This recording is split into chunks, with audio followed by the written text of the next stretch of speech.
बिस्मिल्लाहिर्रहमानिर्रहीम। अस्सलाम वालेकुम ख़वातीन और हज़रात। प्रोग्राम ऑन रिकॉर्ड के साथ जवाद शमसी आपकी खिदमत में हाजिर। रोज़ाना हम जब कोई ना कोई बात करते हैं तो हमारे मतमा नज़र पाकिस्तान की बेहतरी होती है। हमारा जो फोकस होता है वो ये होता है कि कोई अच्छी खबर हम आवाम को दे सकें और अच्छी कोई ऐसी बात बताएं जिससे अवामी बेनिफिट हो, जिससे पाकिस्तान के आइन और कानून की जो है हिफाजत नज़र आ रही हो, जिससे पाकिस्तान को आगे बढ़ने में मदद मिल रही हो। लेकिन मुझे अफसोस है कि चंद दिन से मुझे ऐसा कोई काम नज़र नहीं आ रहा कि मैं किसी मामले में कोई तारीफ़ कर सकूं। हम देखें, हमारा जो जुडिशरी का निज़ाम है उसके ऊपर क्वेश्चन मार्क है। हमारी जो मिलिट्री इस्टेब्लिशमेंट है उनके ऊपर तरह तरह के इल्ज़ामात लग रहे हैं। सियासत में इन्वॉल्वमेंट उनकी जो है वो जाहिर है। इसी तरह जो हमारे पॉलिटिशियंस हैं, उस दरवाजे से जब तक वो आशीर्वाद ना ले लें वो इक़्तिदार में नहीं आ सकते। अब जनाब आजकल ये सिलसिला शुरू हो चुका है कि इलेक्शन होता है, आज़ाद लोग जीत के आते हैं, वो अक्सरियत में आते हैं। सबसे बड़ी पार्टी जो इलेक्शन फॉर्म 45, 47 मैं उसमें नहीं जाता, वो मुस्लिम लीग नवाज बनती है। नंबर 2 पार्टी जो है वो आज़ाद बनते हैं। नंबर 3 पार्टी जो है पाकिस्तान पीपल्स पार्टी बनती है। और जो पीटीआई वाले आज़ाद जो हमायत याफ्ता इमरान खान के थे वो सुन्नी इत्तेहाद में चले जाते हैं। अब जनाब सुन्नी इत्तेहाद स्पेशल सीटों के लिए अदालतों में चले जाता है। किस्सा मुख्तसर के प्रे कर रहा है सुन्नी इत्तेहाद और सीट्स मिल रही हैं पीटीआई को, और फिर जो बयान हल्फी दे के सुन्नी इत्तेहाद को ज्वाइन कर चुके हैं अब उनको दोबारा से कहा जा रहा है कि हमारी मनपसंद पार्टी में चले जाएं। यह कहना है मोहतरमा मरियम नवाज साहिबा का। और मरियम नवाज साहिबा ने बड़ी आज गुफ्तगू की है, उसमें उन्होंने ये भी कहा है कि पाकिस्तान जब तरक्की करने लगता है तो उसको नज़र लग जाती है। मुझे नहीं पता कि तरक्की कर रहा है या नहीं कर रहा, लेकिन पाकिस्तान का जमहूरी निज़ाम जब भी चलने लगता है तो कोई ना कोई इस तरह का काम होता है कि बजाय हम हुकूमत की कारकर्दगी की तरफ मतवज्जो हों, हमें अदालती निज़ाम अपनी तरफ मतवज्जो करता है, कभी मिलिट्री इस्टेब्लिशमेंट अपनी तरफ मतवज्जो करती है, और कभी 9 मई जैसा वाकया हमें अपनी तरफ मतवज्जो करता है। ये हैं आज के सवालात। और मेरे साथ इस वक्त टेलीफोन लाइन पे मेरे प्रोग्राम में ज्वाइन किया है जाने माने कानूनदान हैं, सुप्रीम कोर्ट के, पॉलिटिक्स पे बड़ी गहरी नज़र रखते हैं और इंतहाई ज़ीरक कानूनदान जो हैं समझे जाते हैं, हमारे दोस्त हैं मुबीन काजी साहब।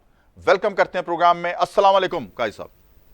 वालेकुम अस्सलाम शमसी साहब। काजी साहब, मुझे हालांकि आपकी तस्वीर सिर्फ मेरे सामने है लेकिन आपकी फोन पे मुस्कुराहट मुझे नजर आ रही है, क्योंकि आपके दिल में बड़ी गुदगुदी हो रही है आज और आप एंजॉय कर रहे हैं जो फैसला आया है सुप्रीम कोर्ट का। जरा उस पर थोड़ा हमें भी बता दें कि हमें भी हजम हो जाए ये फैसला। मैं मुस्कुराहट तो आप सही कहा था आई थी, लेकिन वो इस हालात पे आ रही है। नहीं, मैं क्या आपकी जो मुस्कुराहट है ना, जो मुल्क में जो कुछ हो रहा है काई साहब जो आपकी मुस्कुराहट है ना, जो आपकी मुस्कुराहट है वो जो मुस्कुराहट है ना, वो वाकई इस तरह मेरे भी चेहरे पे इस वक्त मुस्कुराहट है कि साढ़े नाल हो ही रहा है। पूरे मुल्क के साथ क्या हो रहा है। अब जब बंदा कुछ कर नहीं सकता तो फिर हंसता ही है ना। नहीं, फिर वो कहते साढ़े नाल हो ही रहा है। दसो फिर जरा साढ़े नाल हो ही रहा है। सुप्रीम कोर्ट की जो जजमेंट है, क्योंकि सुप्रीम कोर्ट के पास देखें इख्तियार है complete to do complete justice करने का, मुकम्मल इंसाफ करने का। अब जब सुप्रीम कोर्ट के पास केस आया, इलेक्शन कमीशन ने एक इंटरप्रिटेशन कर दी और उन्होंने कहा, जनाब सुप्रीम कोर्ट ने कहा है कि आप अब पार्टी नहीं रहे, इलेक्शन सिंबल का खत्म, आपको पार्टी नहीं सिंबल नहीं मिल सकते, आप पार्टी ही नहीं रहे आप। हालांकि कानून में दो मुख्तलिफ चीजें, एक एनलिस्टमेंट है और एक इलेक्शन इलेक्शन सिंबल सिर्फ और सिर्फ होता है सर, तुसी भी इलेक्शन सिंबल होता है सिर्फ और सिर्फ इलेक्शन लड़ने के लिए। सर तुसी भी अत्तर मिनल्ला बन गए हो जनरल इलेक्शन के लिए। नहीं, मैं आपको एक्सप्लेन कर रहा हूँ। तो वो होता है सिर्फ इलेक्शन सिंबल के। इस पे मैंने बड़ी डिटेल्ड ओपिनियन भी दी थी और पहले भी मैं आपके प्रोग्राम्स में, आपको याद होगा, इनके स्टार्ट में भी इशू आया था तो मैंने यही कहा था कि देखें, पार्टी का इलेक्शन सिंबल नहीं दिया उन्होंने, लेकिन पार्टी अनलिस्टेड पार्टी है। इलेक्शन कमीशन हर जगह कहता है कि अनलिस्टेड पार्टी है। सही। तो जब अनलिस्टेड पार्टी है तो इलेक्शन लड़ सकती है। सिर्फ उसको यह नुकसान होगा कि उसको एक इलेक्शन सिंबल नहीं मिलेगा। हाँ। कि उसके बंदे एक इलेक्शन सिंबल पे, वो एक इलेक्शन सिंबल पे जाते हैं, आसानी हो जाती है लोगों को।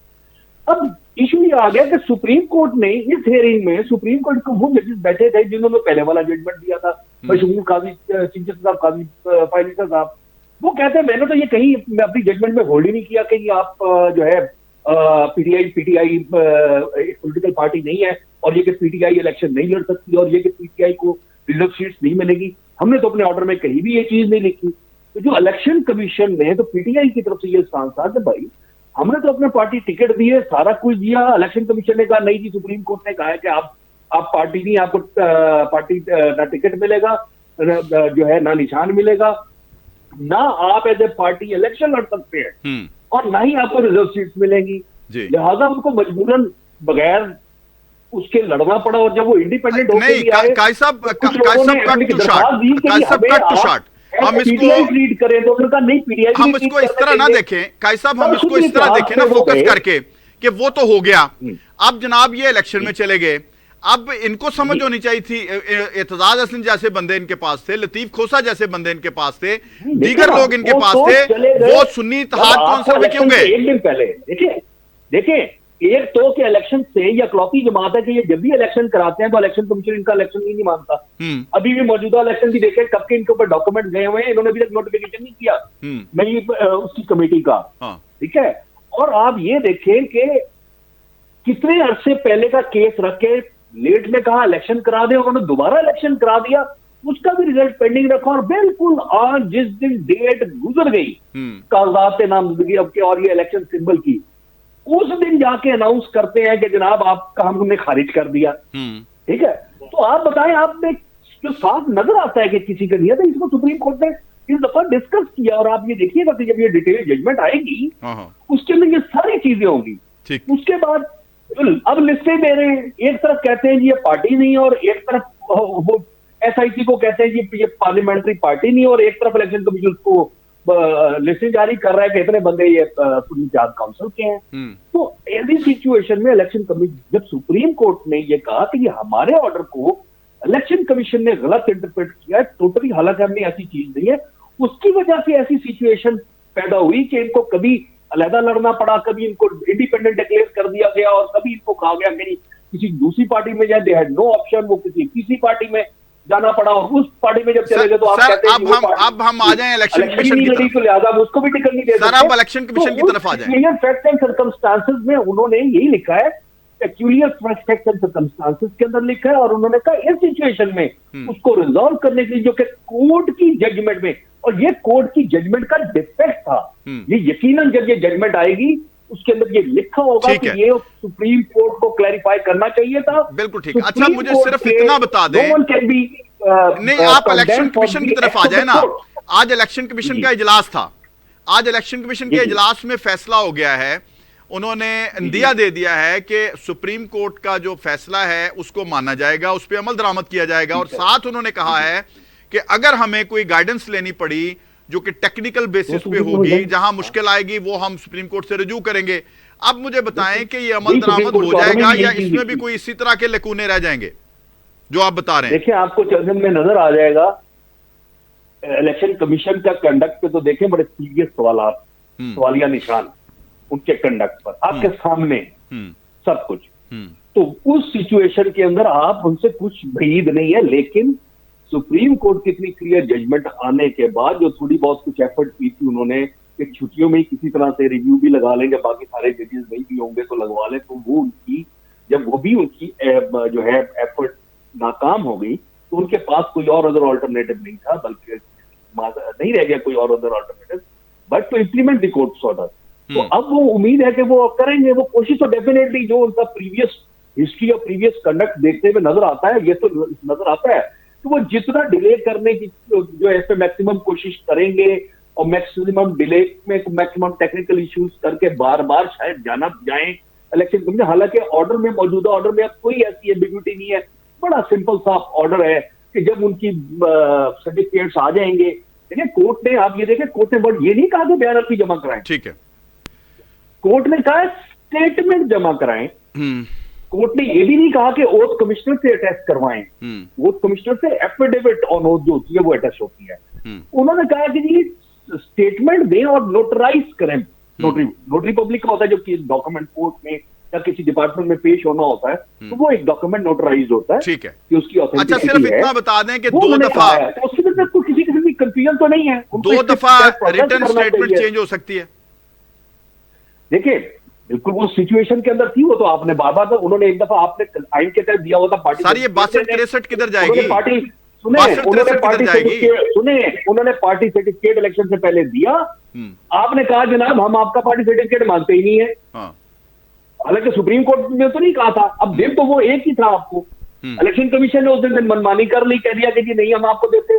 उसके बाद वो एक और पार्टी का ले आए, जब उसका सर्टिफिकेट ले आए तो उसका भी कहा हम इसका भी नहीं देते। और फिर ये कहा कि पीटीआई के लोगों को किसी और पार्टी से नहीं लड़ सकता बंदा पीटीआई का। नहीं तो फिर 62-63 किधर जाएगी? सर ये मुझे बता देना। देखिए ना 62-63 किस चीज पे जाएगी? 62-63 झूठ बोलने पे जाती है, तो इसमें झूठ तो नहीं बोला उन्होंने। सर ये झूठ ही होगा ना, हम सुन्नी हम आपका एक्सेप्ट करते। उन्होंने कहा चले हम आप दूसरे का देते हैं, दूसरे का नहीं किया। अब सुप्रीम कोर्ट ने अब जो कुछ कर रहे हैं, अब ये ऑन देयर ओन अपने एक्ट पर नहीं कर रहे हैं। अब ये सुप्रीम कोर्ट ने तमाम इंटरप्रिटेशन दे दी, सुप्रीम कोर्ट ने तमाम पोजीशन क्लियर कर दी और सुप्रीम कोर्ट ने उनको एक नया ऑप्शन दे दिया। अब वो एक नए सिरे से एक चीज जा रही है और सुप्रीम कोर्ट ने पिछला सारा हुआ चीज नल एंड वॉइड डिक्लेयर कर दी और एक क्लियर ऑप्शन दे दी। तो अब जो कुछ आप कर रहे हैं वो सुप्रीम कोर्ट के ऑर्डर पे कर रहे हैं, तो 62-63 कहां से आ गई? ठीक है, जरा सुन लें। बिल्कुल ठीक कहा आपने, लेकिन मैं अब भी ये समझ नहीं पाया कि क्या बस ये आखिरी सवाल है, क्या कोई भी अदालत में अगर जाता है, कोई भी अदालत में चला जाता है, आप चले जाते हैं, मैं चला जाता हूं, कोई कि जी ये जो इन्होंने स्टेटमेंट तब्दील की है, पहले इन्होंने सुन्नी इत्तेहाद काउंसिल ज्वाइन की थी, कोई हल्के का वोटर चला जाता है उस शख्स के, तो क्या अदालत उसमें एक्शन नहीं आएगी आइन के मुताबिक? नहीं, इसलिए कि ये आपकी एपेक्स कोर्ट सुप्रीम कोर्ट के पास, सुप्रीम कोर्ट सिर्फ कोर्ट ऑफ अपील नहीं है, सिंपल, ठीक है। सुप्रीम कोर्ट के पास एक क्लियर है कि वो it can pass any order to do complete justice. इंसाफ करना है, फैसला नहीं करना, ठीक है, सिंपल। उसके पास सिर्फ फैसला करने का इख्तियार नहीं है, बल्कि इंसाफ के लिए, मुकम्मल इंसाफ के लिए किसी किस्म का भी ऑर्डर पास कर दे, जो उसका इख्तियार है और ये आपके आइन ने दिया है। ठीक ठीक, तो लिहाजा ये अब चैलेंज नहीं हो सकता और ये आपकी फुल कोर्ट ने दिया है। बहुत शुक्रिया, बहुत बहुत शुक्रिया मोहतरम मुबीन काजी साहब। बिल्कुल ही उन्होंने वाज़ेह कर दिया कि ये फैसले पे अमल दरामद होगा और यकीनन सुप्रीम कोर्ट जब भी कोई फैसला देती है तो उस पर अमल दरामद होना चाहिए। लेकिन यहाँ बात ये हो रही है कि रीराइट किया गया है आइन को और आइन के मुतजाद ये फैसला दिया गया है। ये जो कंसर्न है कि किस हद तक दुरुस्त हैं। मजीद आगे बढ़ेंगे प्रोग्राम में, लेकिन एक छोटा सा ब्रेक है, ब्रेक के बाद वापस आते हैं और नए मेहमान के साथ बात करते हैं। मेरे साथ रहिएगा।